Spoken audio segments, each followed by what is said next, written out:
सबसे पहले समझेंगे क्या, पोषण। और इससे पहले जय पराक्रम क्या है ये समझा दिए हैं, इसको भी जाकर के देख लीजिएगा जय पराक्रम। और पोषण देखेंगे क्या है, पोषण जीव जंतु को बढ़ाने के लिए, जीव जंतु जो कि जीव जंतु हमारा जंतु है, जीव है जो पौधा होता है, उसको बढ़ाने के लिए हमें किसकी होती है आवश्यकता, ऊर्जा की आवश्यकता होती है। किसकी आवश्यकता होती है, ऊर्जा की आवश्यकता होती है। जीव जंतु को बढ़ाने के लिए हमें ऊर्जा की आवश्यकता होती है।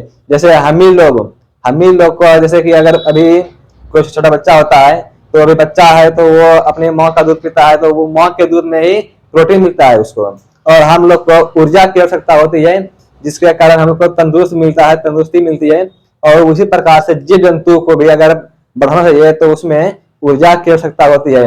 और यह ऊर्जा प्राप्त करने के लिए, यह ऊर्जा को प्राप्त करने के लिए हमें खाद्य पदार्थ की जरूरत होती है।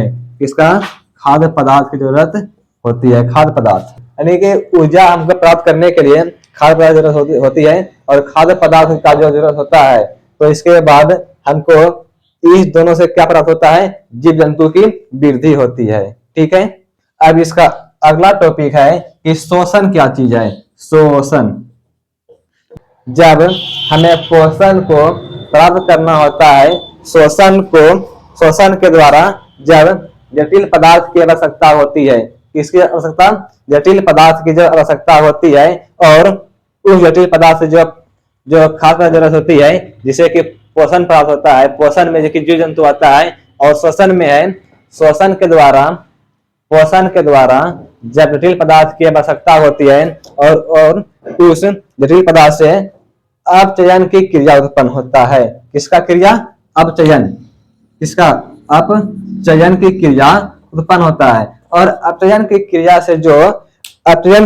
से जो उत्पन्न होता है, जो प्रक्रम उत्पन्न होता है, इस प्रक्रम को हम शोषण कहते हैं। जैसे शोषण अभी होता है, हम लोग जो सांस लेते हैं, वो सांस लेना हमको क्या होता है, शोषण। इसमें जो कि अपचयन, जो कि हाइड्रोबाइडे से कि पंप मारता है जो दिल की धड़कन, उसे हम क्या कहेंगे, शोषण, जो हम सांस लेते हैं।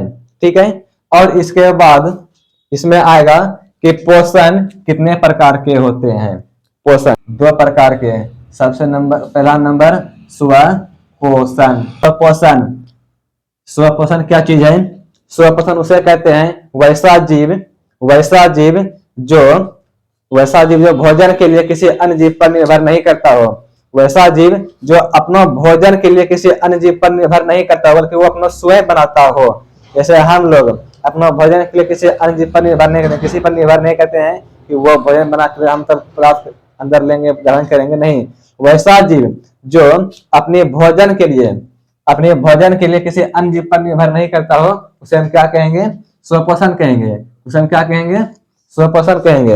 और परपोषण में इसका उल्टा हो जाएगा, जो अपने भोजन के लिए किसी अन्य जीव पर निर्भर करता हो। जैसे क्या, कोई मरा हुआ जंतु, जैसे में इसमें क्या आएगा, कोई मरा हुआ जंतु, जैसे कोई जंतु या कोई पक्षी कोई मर गया हो, उसका यह भोजन खाता है, यह अपना स्वयं नहीं बनाता, यह दूसरे का भोजन खाता है, मरे हुए चीज जैसे खाता है, तो उसे हम क्या कहेंगे, परपोषण कहेंगे। परपोषण का क्या होता है डिफिनेशन, वैसा जंतु जो भोजन के लिए किसी अन्य जीव पर निर्भर नहीं करता हो, उसे हम क्या कहेंगे, परपोषण कहेंगे। ठीक है, अब देखेंगे इसमें कि परपोषण मुख्यतः कितने प्रकार के होते हैं। तो परपोषण मुख्यतः 3 प्रकार के होते हैं। परपोषण मुख्यतः 3 प्रकार के होते हैं। परपोषण मुख्यतः कितने प्रकार के होते हैं, तो 3 प्रकार के परपोषण होते हैं। सबसे पहला नंबर परपोषण में मृतजीवी पोषण, और दूसरा क्या है, परजीवी पोषण, और तीसरा क्या है, परौनी संपोषण। परौनी संपोषण। अब इसमें से समझेंगे कि परजीवी पोषण किसे कहते हैं, मृतजीवी पोषण किसे कहते हैं। इसमें क्या समझेंगे कि मृतजीवी पोषण किसे कहते हैं। पहले इसे समझे क्या, जो मृत्यु यानी कि जो पक्षी मर गया हो, उससे जो अपना भोजन प्राप्त होता है, उसके शरीर से जो अपना भोजन निकलता है, उसी को ग्रहण करता है, मृतजीवी पोषण उसी को कहते हैं। मृतजीवी पोषण किसे कहते हैं, इस प्रकार के पोषण में जो जीव मरे हुए जंतु और पौधों के शरीर से जो भोजन प्राप्त होता है, मरे हुए जंतु और पौधों के शरीर से जो भोजन प्राप्त होता है वो स्वयं ग्रहण कर लेता है। कौन? मृतजीवी पोषण ग्रहण करता है। कौन ग्रहण करता है? मृतजीवी पोषण ग्रहण करता है, उसे हम क्या कहेंगे? मृतजीवी पोषण कहते हैं। ठीक है, अब दूसरा नंबर आता है परजीवी पोषण किसे कहेंगे? इस प्रकार के पोषण में जो जीव एक स्थायी से दूसरे स्थायी के रूप में रहकर, यानी कि अपने स्थान पे नहीं दूसरे स्थान पे रह करके अपना भोजन प्राप्त करता हो, यानी कि एक प्राणी भी नहीं रहेगा, एक प्राणी का स्थायी से लेकर के दूसरे प्राणी का स्थायी में जो अपना भोजन प्राप्त करता है उसे हम क्या कहेंगे? मृतजीवी पोषण कहेंगे। क्या कहेंगे? परजीवी पोषण कहेंगे। क्या कहेंगे?